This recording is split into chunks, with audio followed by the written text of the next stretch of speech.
வணக்கம். இது வீரகேசரியினுடைய சமகாலம் கருத்தாடற்களம். இன்றைய நிகழ்ச்சியில் நாங்கள் குறிப்பாக அண்மை கால மக்களுடைய போராட்டங்கள், மக்களுடைய எழுச்சிகளில் அதிகமாக ஈடுபட்டு வருகின்ற பொத்துவில் தொடக்கம் பொலிகண்டி வரையிலான மக்கள் பேரெழுச்சி இயக்கத்தினுடைய தலைமை ஒருங்கிணைப்பாளர் திரு வேலன் சுவாமிகள் அவர்களுடன் உரையாட இருக்கிறோம். அந்த வகையில் அவரை எமது கலையகத்திற்கு அழைத்து வந்திருக்கின்றோம். வணக்கம். வணக்கம் ராம். வணக்கம் வீரகேசரி நேயர்களே. முதலாவதாக இப்பொழுது உங்களுடைய தலைமையின் கீழ் புதிய பயங்கரவாத எதிர்ப்பு சட்ட வரைவு சம்பந்தமாக கையெழுத்து சேகரிக்கின்ற போராட்டம் முன்னெடுக்கப்பட்டது. அது சம்பந்தமான கையெழுத்துக்களை நீங்கள் நீதி அமைச்சிடத்தில் கையெழுத்திருக்கிறீர்கள். இதற்கு அடுத்த கட்டமாக இருக்கின்ற தகவல்களின்படி ஐநா மற்றும் ஐரோப்பிய ஒன்றிய தரப்புகளிடத்தில் ஒப்படைத்திருக்கிறீர்கள். இதனுடைய இலக்கு முழுமையாக பயங்கரவாத தடை சட்டத்தை நீக்க வேண்டும் என்கின்ற அடிப்படையில் தான் இருக்கின்றது. ஆனால் அரசாங்கத்தை பொறுத்தவரையில் அவர்கள் புதிய பயங்கரவாத சட்டத்தை தயார் செய்து கொண்டு இருக்கின்றார்கள். ஆகவே இதை எப்படி நிறுத்துவதற்கான இந்த கையெழுத்து போராட்டம் மட்டும் போதுமானதாக இருக்கும் என்ற நம்பிக்கையில் இருக்கின்றீர்கள்? ஆமாம், இந்த கையெழுத்து போராட்டம் மட்டும் போதாது என்றதுதான் உண்மை. ஆனால் அதே நேரம் ஏற்கனவே நடைமுறையில் இருக்கின்ற பயங்கரவாத தடை சட்டம் என்பது குறிப்பாக தமிழ் மக்களுக்கு மிகப்பெரிய துன்பங்களை கடந்த காலத்திலே கொடுத்தும் தற்பொழுது கொடுத்து கொண்டும் இருக்கிற ஒரு சட்டமாக இருக்கிற பின்னணியிலே அதனை நீக்க வேண்டும் என்று சர்வதேச தரப்புகளுடைய அழுத்தம் ஸ்ரீலங்கா அரசுக்கு பிரயோகிக்கப்பட்ட ஒரு சூழலில் தான் இப்பொழுது அவர்கள் அதுக்கு பதிலாக அரசை பயங்கரவாதத்திலிருந்து பாதுகாக்கும் சட்டமூல வரைவை கொண்டு வர முயற்சிக்கிறார்கள். அந்த அடிப்படையிலே அந்த புதிதாக கொண்டு வர இருக்கின்ற அரசை பயங்கரவாதத்திலிருந்து பாதுகாக்கின்ற அந்த சட்டமூல வரைவை எடுத்து பார்த்தால் கூட அது ஏற்கனவே இருக்கக்கூடிய பயங்கரவாத தடை சட்டத்தை விட இன்னும் பல பாதிப்புகளை பல்வேறு பரிணாமங்களில் கொடுப்பதாகத்தான் இருக்கிறது. அதிலே ஒரு சில சரத்துக்கள் கொஞ்சம் நல்ல விடயமாக அல்லது ஏற்கனவே இருந்த பயங்கரவாத தடை சட்டத்தை விட இது கொஞ்சம் சுதந்திரமாக இருக்கிறது போல காட்டப்பட்டாலும் அதிகளவான சரத்துக்களும், குறிப்பாக ஒரு உதாரணத்துக்கு சொல்வதாக இருந்தால் பயங்கரவாதம் என்றதனுடைய வரைவிலக்கணம் கூட இன்னும் பரந்துபட்டதாகத்தான் இந்த புதிய சட்ட மூலத்திலே கொண்டு வரப்பட இருக்கிறது. ஆகவே அது மிகவும் மோசமானது.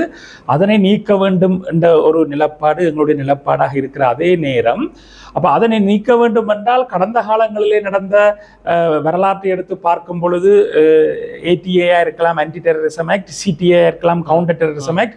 காலத்துக்கு காலம் ஸ்ரீலங்கா அரசுகள் யார் ஆட்சிக்கு வந்தாலும் ஒரு புதிய சட்ட மூலத்தை கொண்டு வரும் பொழுது மக்கள் எதிர்ப்பு மற்றும் சர்வதேச எதிர்ப்பின் காரணமாக அதை கைவிட்டு விட்டு ஆனால் பயங்கரவாத தடை சட்டம் அதை தொடர்ந்து அப்படியே வைத்திருக்கலாம் என்ற நிலப்பாடு போய்க்க அப்படியான நிலப்பாடு கூட இருக்கக்கூடாது என்பதற்காகத்தான் அதையும் நீங்கள் நீக்க வேண்டும் என்ற அடிப்படையிலே இந்த கையெழுத்து போராட்டத்தை ஒரு குறுகிய நேரத்துக்குள்ள வடக்கு கிழக்கு குடிசார் அமைப்புகளாக இணைந்து நாங்கள் முன்னெடுத்திருந்தோம். வடக்கு கிழக்கு தமிழ் மக்கள் சார்பிலே அதிலே எங்களாலே ஒரு 29,067 கையெழுத்துக்களை பெறக்கூடியதாக இருந்தது. இந்த பற்றிய விழிப்புணர்வையும் நாங்கள் மக்களுக்கு இந்த போராட்டத்தின் ஊடாக ஏற்படுத்தி இருக்கிறோம். ஒரு 10 நாட்களுக்குள்ள செய்யப்பட்ட ஒரு செயற்பாடு. அது நாங்கள் நீதியமைச்சு கேட்ட அடிப்படையிலே நீதியமைச்சுக்கு நாங்கள் அதை சமர்ப்பித்திருந்தாலும் எங்களுக்கு உள்ளக நீதியிலே நம்பிக்கை இல்லை. அதனால்தான் நாங்கள் ஐக்கிய நாடுகள் அலுவலகத்துக்கும் மற்றும் ஐரோப்பிய யூனியன் அலுவலகத்துக்கும் இதனுடைய பிரதிகளை கையளித்து அவர்களுடனும் இதை பற்றிய அழுத்தங்களை ஸ்ரீலங்கா அரசுக்கு நீங்கள் பிரயோகிக்க வேண்டும் என்ற ஒரு வேண்டுகோளை விடுக்க இருக்கிறோம். அதை தொடர்ந்து நாங்கள் அனைத்து நாட்டு தூதரகங்களுக்கும் இதனுடைய பிரதிகளை அனுப்புவதற்கான ஏற்பாடுகள் நடைபெற்றுக் கொண்டிருக்கிறது. ஆகவே அந்த அடிப்படையிலே நாங்கள் சர்வதேச சமூகம் இந்த இடத்திலே ஒரு அழுத்தத்தை ஸ்ரீலங்கா அரசுக்கு ஏற்படுத்த வேண்டும். குறிப்பாக ஸ்ரீலங்கா அரசுக்கு உதவி வழங்குகின்ற அமைப்புகள், நிறுவனங்கள், நாடுகள் இதனை ஏற்படுத்த வேண்டும் என்றதுதான் எங்களுடைய நிலப்பாடாக இருக்கிறது. இது பிரதானமாக அரசை பாதுகாக்கும் பயங்கரவாதத்திலிருந்து பாதுகாக்கும் சட்டம் என்ற பெயரிலே குறிப்பாக ஏனைய தேசிய இனங்களாகிய தமிழ் மக்களையும் முஸ்லிம் மக்களையும் அடக்கி ஒடுக்குவதற்கு பிரதானமாக பயன்படுத்தக்கூடிய ஆபத்துக்கள் இருக்கிறது. அது மட்டுமல்ல, ஜனநாயக ரீதியிலான அறவழியிலான நீதியான போராட்டங்களை, அரசாங்கத்துக்கு எதிரான போராட்டங்களை கூட நசுக்கக்கூடிய ஒரு ஆபத்தும் ஜனநாயக வழியை சுருக்குகிற தன்மையும் இதிலே இருக்கிறது. இப்பொழுது நீங்கள் பார்த்தீர்கள் என்றால் உங்களுடைய நிலைப்பாடு ஒட்டுமொத்தமாக இந்த பயங்கரவாத தடை சட்டத்தை நீக்க வேண்டும், அதே போல் புதிய அரசை பயங்கரவாதத்திலிருந்து பாதுகாக்கின்ற வரைவும் தேவையில்லை என்பது. இது கிட்டத்தட்ட தமிழ் தரப்பினுடைய ஒட்டுமொத்த நிலைப்பாடும் இதுவாக இருக்கிறது. ஏனென்றால் இப்பொழுது 79ஆம் ஆண்டிலிருந்து பாதிக்கப்பட்டவர்கள் என்ற அடிப்படையில் அந்த கோரிக்கை இருக்கிறது. ஆனால் சர்வதேச சமூகத்தை பொறுத்தவரையில் அல்லது சர்வதேச நாடுகள் சர்வதேச அமைப்புகளை பொறுத்தவரையில் அவர்களுக்கு உலகளாவிய பயங்கரவாதம் என்கின்ற ஒரு அச்சநிலை காணப்படுகிறது. ஆகவே அவர்களுடைய நிலைப்பாடு சர்வதேச தரங்களை மையப்படுத்திய ஒரு பயங்கரவாத சட்டம் உள்ளடக்கப்பட வேண்டும் என்பதில் அவர்கள் கரிசனையாக இருக்கிறார்கள்.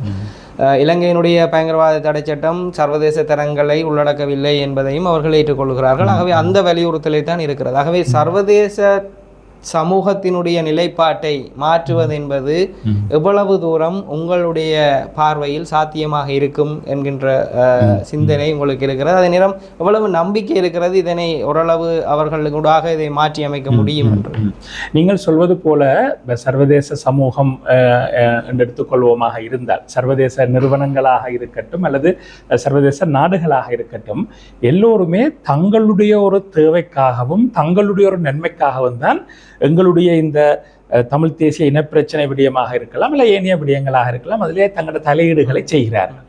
ஆகவே அந்த அடிப்படையில் நீங்கள் சொன்னது போல சர்வதேச நியமங்களுக்கு உட்பட்ட விதத்திலே ஒரு பயங்கரவாத எதிர்ப்பு சட்டத்தை இங்கே வைத்திருக்கலாம் என்ற ஒரு விடயத்தை ஒரு நிலப்பாட்டை கூட அவர்கள் எடுக்கலாம், அந்த அடிப்படையில் எடுக்கலாம். ஆனால் அந்த இடத்திலே நாங்கள் எங்களுடைய நிலப்பாடாக அதற்கு ஒரு பதிலாக நாங்கள் முன்வைக்கின்ற விடயம் இப்போ சர்வதேச நியமங்களுக்கு உட்பட்ட விதத்திலே பயங்கரவாத ஒரு தடை சட்டத்தை இங்கே வைத்திருக்கலாம் என்று நீங்கள் சொன்னாலும் 1948ஆம் ஆண்டிலிருந்து இந்த நிமிடம் வரை காலத்துக்கு காலம் வருகின்ற ஸ்ரீலங்கா அரசுகள் யாருமே இங்கே நடைமுறை இருக்கக்கூடிய எந்த சட்டங்களையும் பின்பற்றி நடந்ததாக வரலாறு இல்லை.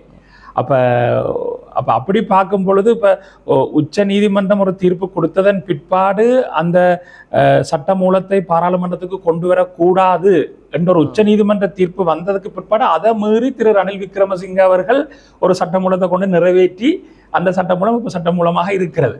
அப்போ இப்படியான சூழல்ல உச்ச நீதிமன்றத்துக்கும் இங்கே மதிப்பில்லை, அரசியல் அமைப்புக்கும் மதிப்பில்லை, சட்டங்களுக்கும் மதிப்பில்லை. சர்வதேச நியமங்கள் என்ற ஒரு விடயத்தை ஸ்ரீலங்கா அரசு ஏற்றுக்கொண்டு நடைமுறைப்படுத்துமாக இருந்தால் அது சும்மா வெறும் பேச்சளவில் இருக்கும் என்ற ஒரு விடயத்தை தான் நாங்கள் சர்வதேச சமூகத்துக்கு எல்லோருமே இணைந்து எடுத்து சொல்ல வேண்டிய காலகட்டத்திலே இருக்கிறோம்.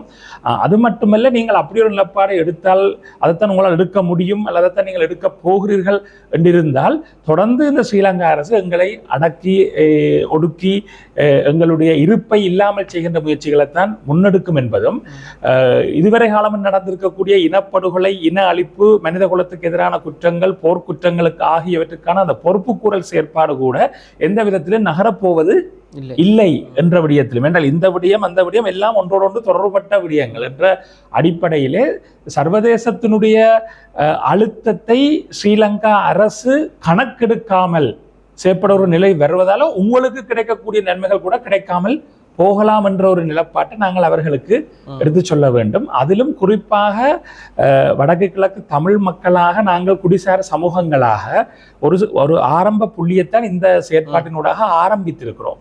இது இன்னும் மக்கள் மயப்படுத்தப்பட்டு இப்படியான போராட்டங்கள், இப்படியான மக்களை தேசமாக திரட்டுகின்ற செயற்பாடுகள் வடக்கு கிழக்கு பரந்தளவிலே இன்னும் பெரிய அளவிலே படிப்படியாக வளர்ச்சியடைந்து வரும் பொழுது வடக்கு கிழக்கு தழுவிய அளவிலே ஒரு மக்கள் இயக்கம், ஒரு மக்கள் சக்தி எல்லா விடயங்களிலும் எல்லா துறைகளிலும் தன்னுடைய தாக்கத்தை செலுத்தக்கூடிய நிலை வரும் பொழுது எங்களுடைய தமிழ் தேசிய பரப்பில் இருக்கக்கூடிய அரசியல் தரப்புகளும் இதோட இணைஞ்சு விரும்பியோ விரும்பாமலோ இணைஞ்சு செயற்படுற ஒரு சூழல் வரும்.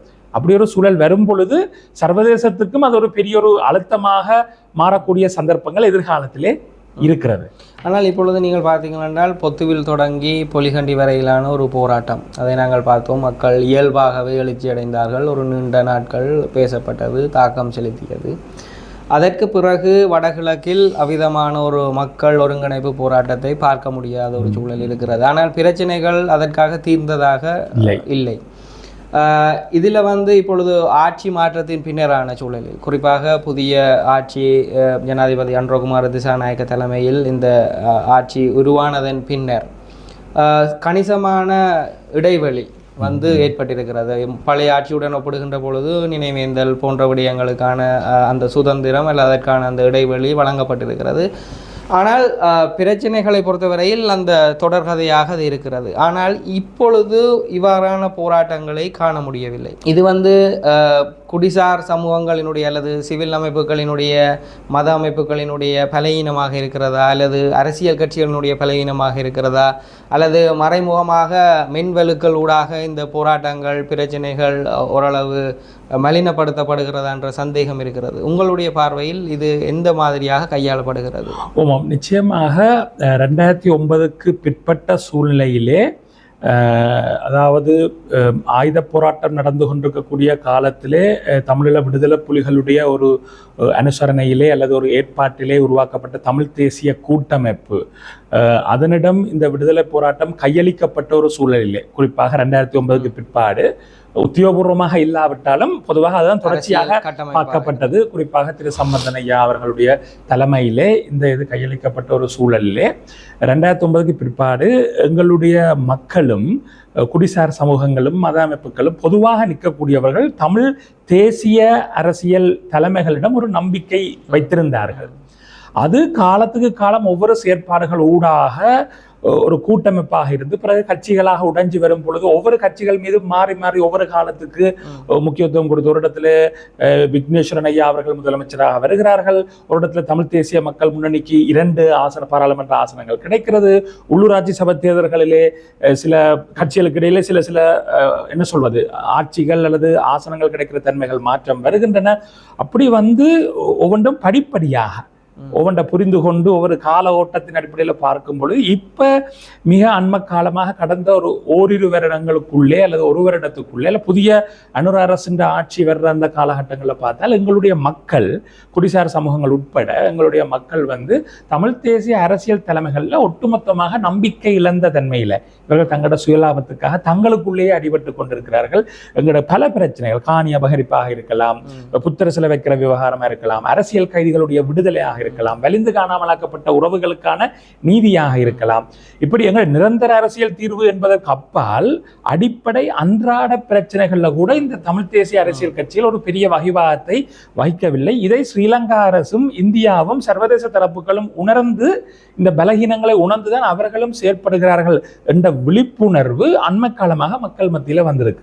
அதுதான் கிட்டத்தட்ட அனுரகுமார திசாநாயக்கவுக்கும் ஏனைய தரப்புகளுக்கும் மக்கள் வாக்களித்த ஒரு திசை போக்கு, ஒரு அலை கொண்டு வந்ததுக்கான ஒரு பின்னணியாகவும் அது கருதப்பட்ட ஒரு சூழ்நிலையிலே இப்பொழுது குடிசார் அமைப்புகள் அல்லது மத அமைப்புகள் நிறுவனங்கள் என்ற வகையிலே ஒரு விழிப்புணர்வு, ஒரு தெளிவு வந்திருக்கிறது. அரசியல் கட்சிகளுக்கு கொடுத்த முக்கியத்துவம், 2ஆம் கட்டமாக அரசியல் கட்சிகளை தமிழ் தேசிய அரசியல் கட்சிகளை ஒற்றுமையாக்க வேண்டும் என்ற முயற்சிகள், கடைசியாக கூட தமிழ் பொது வேட்பாளர் விஷயம் முன்னெடுக்கப்பட்டது. ஒவ்வொன்றிலேயும் அதாவது நீங்க கேட்டது போல அந்த பொத்துவில் துறக்கம் பொலிகண்டி வர மக்கள் பேரெழுச்சி போராட்டத்துக்கு பிற்பாடு அப்படி ஒரு நிலப்பாடு இதுவரை வரவில்லை என்பதற்கான பிரதான காரணங்களாக இவை இருக்கின்ற ஒரு சூழ்நிலையில இப்பொழுது நாங்கள் இந்த முயற்சி கூட ஒரு குடிசார் சமூகங்களாக நாங்கள் எங்களுக்குள்ளே ஒரு வலுவான கட்டமைப்பை உருவாக்க வேண்டும், எங்களுடைய மக்களுக்கு சரியான விழிப்புணர்வை கொடுக்க வேண்டும். உரிமைக்கான அரசியலோடு எங்கள் மக்கள் சார்ந்த அபிவிருத்தி விஷயங்கள் கூட, அது கல்வியாக இருக்கலாம், உயர்தர கல்வியாக இருக்கலாம், தொழில் வாய்ப்புகளாக இருக்கலாம், அவை எல்லாமே தமிழ் தேசியத்தினுடைய அங்கம்தான். எங்களுடைய பண்பாடு, எங்களுடைய மொழி, தமிழ் மொழி, தமிழ்லேயே எல்லா விதமான உரையாடல்கள், பெயர் வைத்தல், கடைகளுக்கு வியாபார நிறுவனங்களுக்கு பெயர் வைத்தல், இப்படியான சின்ன சின்ன விஷயங்கள்ல இருந்து இந்த செயற்பாடுகளை ஒருங்கிணைக்கிற கட்டமைப்புகளை பெரிதாக உருவாக்கி கொண்டு வருகின்ற ஒரு சூழலிலே நிச்சயமாக நாங்கள் ஒரு தேசமாக திரள்கின்ற ஒரு பெரிய எழுச்சியான போராட்டங்களை எதிர்காலத்தில் செய்ய முடியும் என்ற நோக்கித்தான் செயற்படுகிறோம். 2வது பிரதான காரணம், அந்த போராட்டம் நீங்கள் குறிப்பிட்டது போல ஒரு தன்னெழுச்சியாக மக்கள் எழுச்சியாக நடைபெற்றது. அதுக்கு பிறகு இராணுவ புலனாய்வுத்துறையாக இருக்கலாம், ஏனைய தரப்புகள் தமிழ் மக்கள் ஒன்றாக திரளுவதை தடுக்க செயற்படுகின்ற சக்திகள் உள்ளூரிலுமா இருக்கலாம், வெளியூர் சர்வதேச மட்டத்திலுமே இருக்கலாம். அவர்கள் எல்லாம் இந்த போராட்டங்களை யார் முன்னெடுக்கிறார்கள், அந்த அமைப்புகள் போராட்டங்களுக்கு போராடுகின்ற தாய்மார்களாக இருக்கலாம், பல்கலைக்கழக மாணவர்களாக இருக்கலாம், அல்லது எங்களை போன்ற சிவில் அமைப்புகளாக இருக்கலாம், இவர்களுக்குள்ளேயே பிரிவினைகளை ஏற்படுத்தி அமைப்புகளுக்கிடையே போட்டிகளை ஏற்படுத்தி அந்த மென்வெளு ஊடாக நிறைய பிரிவினைகள் பிளவுகளை ஏற்படுத்தி இருக்கக்கூடிய ஒரு சூழல்ல இப்ப எல்லாரும் சேர்ந்து செயற்படுறது ஒரு மிகப்பெரிய ஒரு சவாலாக இருக்கிற ஒரு காலகட்டத்தில் நாங்கள் பேசி கொண்டிருக்கிறோம். ஆனால் இந்த நிலை நிச்சயமாக மாறும், இதுவும் கடந்து போகும், சற்று காலம் எடுக்கும். நாங்கள் ஆனால் எல்லாருக்குள்ளேயும் அதே உணர்வு, நீங்க கேட்ட கேள்வி அதே கேள்வி எல்லா மக்களிடம் இருக்கிறது. எங்களை சந்திக்கும் போது கூட கேட்பார்கள். அப்ப நான் சொல்றது அது ஒருக்கா நடந்த ஒரு விஷயம் திருப்பி அப்படி நடக்காது என்றதுதான் ஒரு விஷயமா இருக்கு. பட் அது எல்லாரையுமே தயார்படுத்தி போட்டது. இப்ப எல்லாரும் யோசிச்சிருந்தது 2009 பிறகு எல்லாம் முடிஞ்சு போச்சுன்னு. ஆனா எதுவும் முடிந்து போகவில்லை. அதே நீறுபூத்த நெருப்பு, அதே சுதந்திரத்துக்கான வேட்கை இன்றும் இருக்கிறது என்பதை எடுத்து சொன்ன போராட்டம் தான் P2P போராட்டம். வடக்கில் அங்கஜன் ராமநாதனும் கிழக்கில் பிள்ளையானும் தனிநபர்களாக அதிகூடிய வாக்குகளை பெற்றிருக்கக்கூடிய ஒரு சூழல்ல தமிழ் தேசியம் முற்றுமுழுதாக அல்லது தமிழினத்துக்கான விடுதலை என்பது முற்றுமுழுதாக ஓய்ந்து போய்விட்டது. அபிவிருத்தி தான் வேண்டும், பொருளாதாரம் தான் வேண்டும் என்று மேலோங்கி இருந்த ஒரு சூழ்நிலையில் தான் இந்த P2P போராட்டம் நடைபெற்றது. இப்பொழுது மீண்டும் கால சுழற்சியின் காரணமாக அதே மாதிரி ஒரு சூழ்நிலை இந்த அனுர அரசாங்கத்தாலேயும் உருவாக்கப்பட்டு எல்லாம் பொருளாதார பிரச்சனை என்ற விதத்தில் சில சர்வதேச சக்திகளும் அந்த அடிப்படையிலேயே ஸ்ரீலங்கா அரசோடு இணைந்து செயற்பட வேண்டும் என்கிற ஒரு ராஜதந்திர நிலப்பாட்டில் பொருளாதார ரீதியான விடயங்களே முன்னெடுக்கக்கூடிய ஒரு விதத்திலே நாங்களும் ஈழத்தமிழர்களாக எங்களுடைய உரிமைக்காக போராட்டங்களை முன்னெடுக்கின்ற அதே நேரம் பொருளாதார ரீதியான ஒரு கட்டமைப்பையும் சுயசார்பு பொருளாதாரத்தையும் நாங்களும் கட்டியெழுப்ப வேண்டிய ஒரு நிலை இருக்கிறது. அதுக்கு புலம்பெயர் தமிழர்களும் தாயகத்தில் வாழ்கின்ற தமிழர்களும் இணைந்து வடக்கு கிழக்கில் சில பொருளாதார கட்டமைப்புகளை உருவாக்க வேண்டிய ஒரு சூழ்நிலையும் இப்பொழுது ஏற்பட்டிருக்கிறது. ஆனால் இப்பொழுது நீங்கள் அரசியல் கட்சிகள் மீது குறிப்பாக மக்கள் ஒரு சலிப்பு அல்லது அதிருப்தி கொண்டிருப்பதாக குறிப்பிட்டிருக்கிறீர்கள். ஆனால் இதே நிலைமைகள் தான் சிவில் அமைப்புகள் மத்தியிலும் காணப்படுகிறது. குறிப்பாக சிவில் அமைப்புகள் நீங்களே சொன்னது போல காணப்படுகின்ற இந்த உள்ளக போட்டி நிலைமைகள் அல்லது ஒருங்கிணைவதில் காணப்படுகின்ற அவர்களுக்கு காணப்படுகின்ற சில விட்டுக்கொடுப்பு இல்லாத தன்மைகள் இந்த நிலைமையை உருவாக்குவதில் கணிசமான பங்கு வகிக்கிறது. ஆனால் இந்த புரிதல்கள் இப்பொழுது ஏற்படுவதாகவும் இது ஒரு அடுத்த கட்ட நகர்வை நோக்கி செல்லும் என்ற நம்பிக்கையும் நீங்கள் வெளியிடுகிறீர்கள். ஆனால் தற்போது இருக்கின்ற அரசாங்கத்தை பொறுத்தவரையில் அதே போல் இப்பொழுது காணப்படுகின்ற பூகோள பிரச்சனைகள் அல்லது அமெரிக்க மத்திய கிழக்கு பதட்டம், அமெரிக்க ஈரான் போர் போன்ற இந்த பூகோள புறச்சூழல்கள் இலங்கையை இந்த இன ரீதியான பிரச்சனைகள் அல்லது அன்றாடம் நீங்கள் சொன்ன பட்டியலிட்ட பிரச்சனைகள் பற்றி சிந்திப்பதற்கு இடமளிக்கிறதா என்கின்ற ஒரு கேள்வி வரப்போகிறது. ஆகவே இந்த விஷயங்களை எப்படி அடுத்த கட்டமாக நகரலாம் என்று உங்களுடைய தரப்பு சிந்திக்கிறது. ஏனைய தரப்புகளை நாங்கள் விடுவதை தாண்டி உங்களுடைய தரப்பு இந்த விடயங்கள் இப்படி ஒரு சூழலுக்குள், ஏனென்றால் அடுத்ததாக இப்பொழுது அன்றாட வாழ்வாதாரத்துக்கு எப்படி நகரப்போகிறோம் என்றுதான் சிந்திக்க போகிறார்கள் மக்கள். அது எந்த பிரதேசமாக இருந்தாலும் அதுதான் நடக்கப் போகிறது. அரசாங்கமும் அதற்கு முதல் முன்னுரிமை அளிப்பதாகத்தான் சொல்லுவார்கள். ஆகவே இப்பொழுது தேர்தல் பேச்சுவார்த்தை என்ற விடயங்களை அவர்கள் கருத்தில் கொள்வதற்கான வாய்ப்புகள் மிக மிக குறைவு.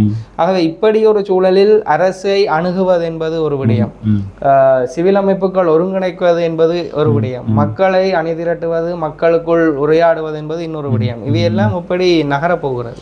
ஆமாம், நிச்சயமாக நீங்கள் கேட்ட அந்த விடயத்திலே முதலாவது இந்த மக்கள் அரசியல் தரப்புகளில் நம்பிக்கை இழந்திருக்கிற அதே நேரம் சிவில் அமைப்புகள் மீது நம்பிக்கை இழந்திருக்கிறார்கள் என்ற விடயத்திலே மக்கள் பெரிதாக நம்பியது அரசியல் தரப்புகளை தான். 2009க்கு பிறகு சிவில் அமைப்புகளை பற்றிய தெளிவு மக்களுக்கு அளவுக்கு இல்லை. P2P போராட்டத்தை கூட சிவில் அமைப்புகள்லாம் ஏற்பாடு செய்திருந்தன. ஆனால் சில அரசியல் தரப்புகள் தாங்கள்லாம் ஏற்பாடு செய்த உரிமை கோரி ஒரு மாயையை கூட ஏற்படுத்தி இருந்தார்கள். அப்போ அந்த பின்னணியில் சிவில் அமைப்புகள் மீது கூட அல்லது இந்த பாதிக்கப்பட்ட தரப்புகள், இளையோர் அமைப்புகள், மாணவர் ஒன்றியங்கள் மீது கூட மக்களுக்கு சில நம்பிக்கை இழப்புகள் இருக்கிறது என்பது உண்மை, யதார்த்தம், அதை மறக்கவில்லை. ஆனால் அதே நேரம் இந்த அரசியல் தரப்பு மேலே வச்சிருந்த எதிர்பார்ப்பும் மக்களால் தெரிவு செய்யப்பட்ட பிரதிநிதிகள் என்று அவர்களுக்கு கொடுத்திருக்கக்கூடிய முக்கியத்துவம், சர்வதேச தரப்புகளும் மக்களால் தெரிவு செய்யப்பட்ட பிரதிநிதிகளுக்கு தான் முக்கியத்துவம் கொடுத்து கதைக்கக்கூடிய ஒரு சூழல்ல அவர்கள் போலித்தனமாக பொய்யாக இருக்கிறார்கள் என்று மக்களுக்கு வந்த அந்த ஏமாற்றம் ஒரு மிகப்பெரிய ஏமாற்றமாக, மிகப்பெரிய ஒரு இதாக இருக்கிற சூழல்ல இந்த சிவில் சமூக நிலப்பாட்டில் வந்த இந்த புலவுகள் இது பெரிய அளவில் மக்களுக்கு பெரிய ஒரு ஏமாற்றத்தை கொடுக்கலன்னா மக்கள் அந்த அளவுக்கு பெரிய எதிர்பார்ப்பை சிவில் அமைப்புகள் மேல வச்சிருக்கல. அப்ப அந்த இதுல இப்ப மக்கள் சிவில் அமைப்புகள் நாங்கள் இப்படி செயற்படுறோம் என்ற ஒரு விஷயம் வரைக்குள்ள அவர்கள் அதை நம்ப தொடங்குகிறார்கள். அடுத்த இன்னொன்றும் இதுல ஒரு விஷயம் இருக்குன்னா அந்த சிவில் அமைப்புகளை வாராக்களும் கொஞ்ச காலம் சிவில் அமைப்பு செயற்பட்டுட்டு அப்புறம் அரசியல், கட்சி அரசியல், தேர்தல் அரசியலுக்குலாம் போயிடுவீங்க. அப்போ அந்த இடத்துல இப்போ என்ன கூட அடிக்கடி சில இதில் கேட்பேன், நீங்கள் இப்போ கேட்க மாட்டீங்கன்னு நான் கேட்டு நானும் பதில் சொல்லி கலைச்சு போனேன். ஒருபோதுமே கட்சி அரசியலுக்குள்ளேயோ தேர்தல் அரசியலுக்குள்ளேயோ அடியேன் வரப்போவது இல்லை.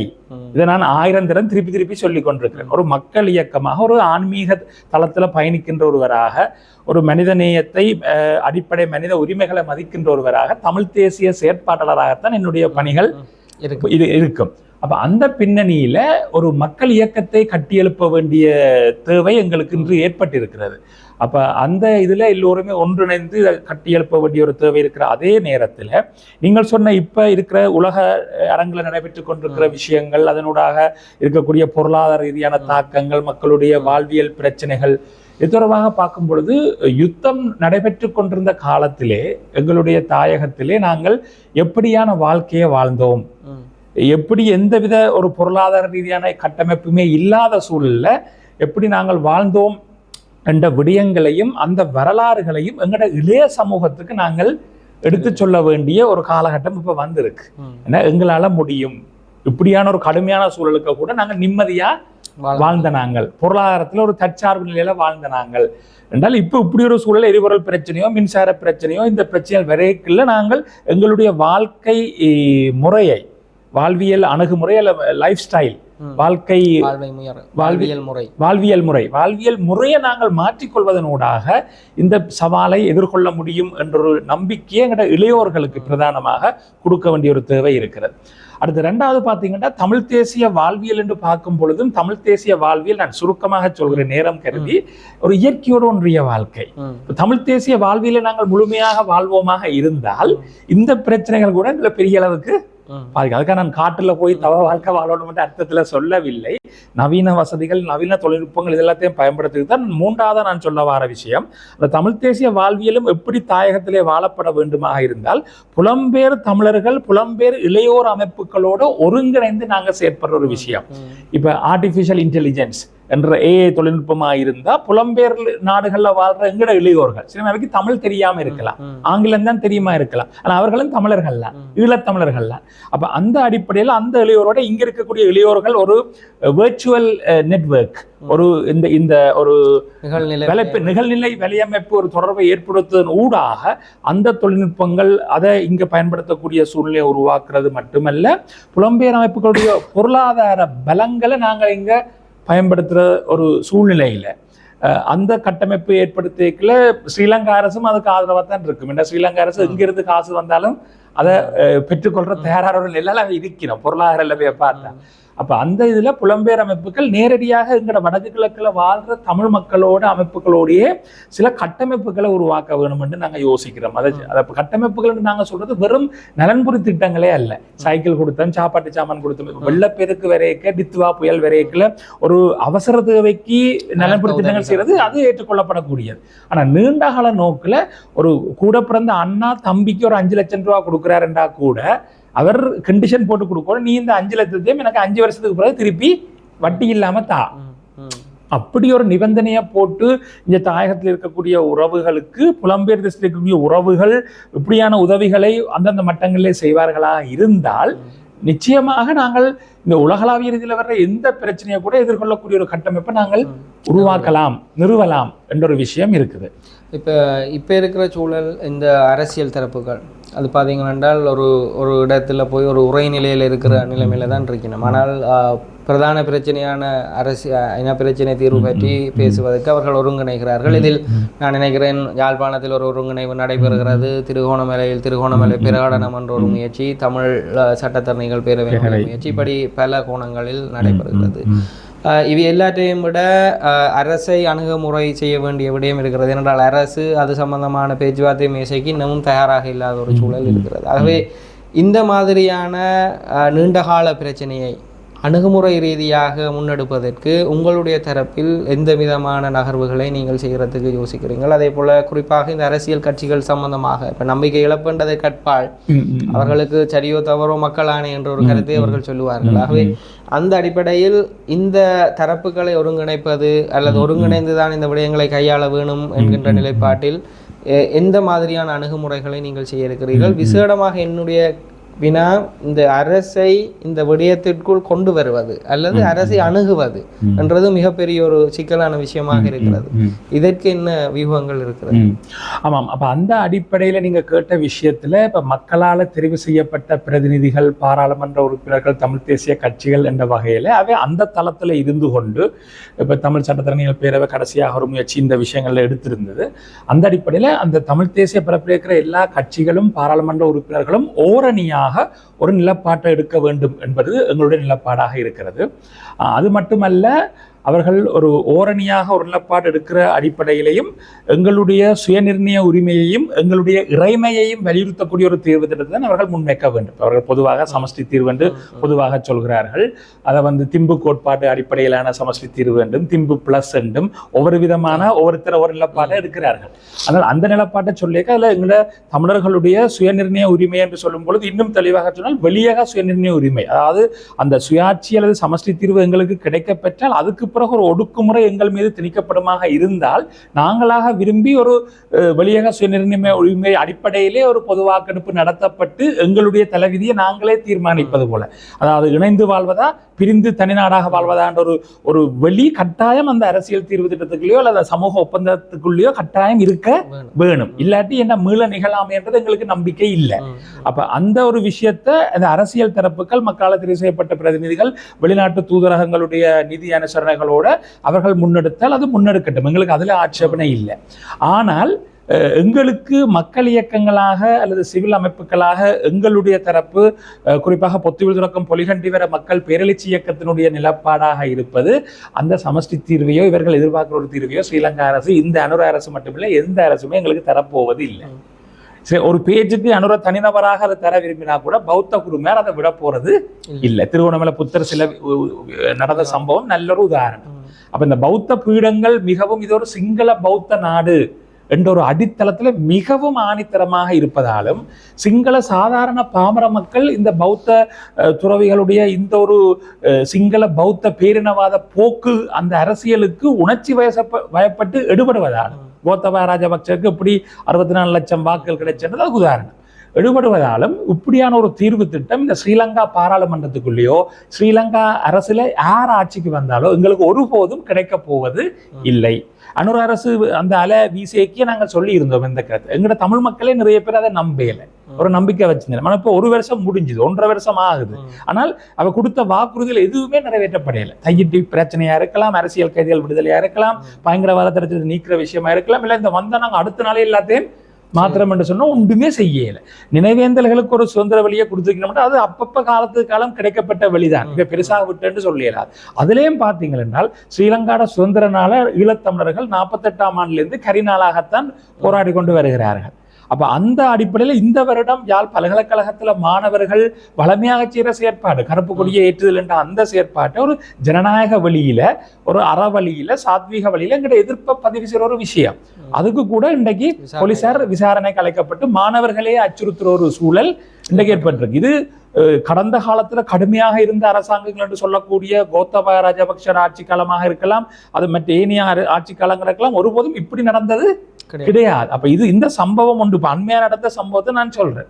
அப்ப இது மிக தெளிவாக எடுத்துக்காட்டுது இந்த அனுர அரசு எவ்வளவு கடுமையாகவும் தீவிரமாகவும் எங்க நிலப்பாட்டில் இருக்கு. வடக்கு கிழக்க பிரிச்ச அனுர அரசு மாகாண தேர்தலை ஒருபோதும் இவ நடத்த போறதே இல்லை. இப்ப மாகாண முறையை வச்சிருப்போம் என்று சொல்றது ஆளுநர் ஆட்சியை வச்சுக்கொண்டு ஆளுநர் ஊடாக மாகாண கட்டமைப்பை ஒரு அரசியலமைப்பு மாற்றம் ஒன்று உருவாக்கி கொண்டு போயினோம், அதுக்கு முயற்சி செய்யணும். அது வரைக்கும் இதை வச்சிருக்க போயினுமே தவிர மாகாண சபை தேர்தலை ஒருபோதும் நடத்த போவது இல்லை. ஜேவிபி அரசாங்கம் அதுக்கு முற்றிலுமே எதிரானது. அது மட்டுமல்ல, இறுதி யுத்தத்தில் 40,000க்கு மேற்பட்ட சிங்கள இளைஞர்களை படைக்கு சேர்த்து இந்த இன அழிப்பை, இனப்படுகொலையை முள்ளிவாய்க்கால்ல செய்தது அந்த ஜேவிபி அரசு. உங்களுக்கு தெரியும், சுனாமி டைம்ல பீட்டோம் கட்டமைப்பை எப்படி ஊர்வலம் நடத்தி குழப்பிச்சினோம். அப்ப இந்த தரப்பு என்பிபி என்று தேசிய மக்கள் சக்தி என்று ஒரு நல்ல முகமூடியை போட்டுக்கொண்டு வந்தாலும் இதன் அடிப்படை இது முழு கட்டுமானம் அங்க ஜேவிபி இந்த கட்சி செயலாளர் அந்த அடிப்படையில அங்க முழுக்க இருக்குது. ஆகவே இவை ஒருபோதும் எங்களுக்கு எதையுமே தரப்போவது இல்லை என்ற அடிப்படையில் நாங்கள் மக்கள் இயக்கங்களாக சிவில் தரப்புகளாக ஸ்ரீலங்கா அரசோட நாங்கள் சேர்ந்து பயணித்ததும் பெற்றுவிடலாம் என்றதில் எங்களுக்கு எல்லளவு நம்பிக்கை இல்லை. அப்போ உங்களோட அடுத்த கேள்வி வரும், அப்போ உங்களோட நிலப்பாடு தான் என்னதான் செய்ய முடியும் என்றால், நாங்கள் P2P இயக்கத்தினுடைய நிலப்பாடு வடக்கு கிழக்கு தமிழர் தாயகத்திலே நிரந்தர அரசியல் தீர்வு எட்டப்பட வேண்டுமாக இருந்தால் சர்வதேச சமூகத்தினுடைய ஏற்பாட்டிலும் கண்காணிப்பிலும் ஒரு சர்வஜன வாக்கெடுப்பு வடக்கு கிழக்குல மட்டும் நடத்தப்பட வேண்டும். தமிழர்கள் தங்களுடைய தலைவிதியை தீர்மானிக்கக்கூடிய விதத்தில் எங்களுக்கு எப்படிப்பட்ட தீர்வு வேண்டும், நாங்கள் இணைந்து வாழ்வதா பிரிந்து வாழ்வதா என்ற அடிப்படையிலான ஒரு வாக்கெடுப்பு நடத்தப்பட்டு ஒவ்வொரு தமிழ் குடிமகனும் அதில் வாக்களிக்க வேண்டும். மற்ற வடக்கு கிழக்கு தமிழர்களுடைய பரம்பரையும் புலம்பெயர்ந்து வாழ்கின்ற தமிழர்களும் வாக்களிக்கிற சந்தர்ப்பம் வழங்கப்பட வேண்டும். இப்போ வடக்கு கிழக்கு 1948ஆம் ஆண்டு February 4ஆம் தேதி வடக்கு கிழக்குல வாழ்ந்த சொந்தமாக காணி வைத்திருந்த மக்களும் அவர்களுடைய பரம்பரையும் வாக்களிக்கக்கூடிய விதத்தில் சர்வதேசம் தான் இதை நடத்த வேண்டும். அப்படியான ஒரு சூழ்நிலை ஏற்படும் பொழுது நிச்சயமாக இப்ப வெறுமனே எங்கட அரசியல் தலைவர்களோ பாராளுமன்ற உறுப்பினர்களோ இல்ல மத தலைவர்களோ சிவில் சமூகங்களோ பாதிக்கப்பட்ட தரப்புகளோ பல்கலைக்கழக மாணவர்களோ வெறுமனே தமிழ்நாட்டு தலைவிதியை தீர்மானித்து விட முடியாது. ஆகவே இந்த அடிப்படையில் பொது வாக்கெடுப்பு நடத்தப்பட வேண்டும் என்பதும் 1976ஆம் ஆண்டு வட்டுக்கோட்டை தீர்மானம், தொடர்ந்து 77ஆம் ஆண்டு மக்கள் ஆணை, அது இப்பொழுதும் அப்படியே இருக்கிறது. இந்த வருஷம் 50வது வருஷம். அப்ப அந்த தெளிவு இப்பொழுதும் அப்படியே இருக்கிறது. ஆனால் 6ஆம் திருத்த சட்டம், பயங்கரவாத தடை சட்டம், இப்படியான சட்டங்களால எங்களை அடக்கி ஒடுக்கி வச்சிருக்கிறதால நாங்கள் சுதந்திரமா கதைக்க முடியாத சூழல் எங்கட மக்கள் தள்ளப்பட்டிருக்கணும். இந்த சட்டங்கள் எல்லாத்தையும் ஸ்ரீலங்கா அரசு நீக்கட்டும் பார்ப்போம். எல்லா சட்டத்தையும் நீக்கினால் எங்கட மக்கள் சுதந்திர வழிக்கு வந்து தங்களோட அபிலாஷைகளை நிச்சயமாக வெளிப்படுத்துவார்கள். நல்லது. நாங்கள் இன்றைய தினம் குறிப்பாக சமகால நிலைமைகள் மற்றும் தமிழ் மக்களினுடைய அபிலாஷைகள், எதிர்கால சிந்தனைகள் சம்பந்தமாக பொத்துவில் தொடக்கம் பொலிகண்டி வரையிலான மக்கள் பேரெழுச்சி இயக்கத்தினுடைய தலைமை ஒருங்கிணைப்பாளர் திரு வேலன் சுவாமிகளுடன் உரையாடியிருந்தோம். நாங்கள் மற்றொரு நிகழ்ச்சியின் வாயிலாக மீண்டும் உங்களை சந்திக்கும் வரையில் வணக்கம்.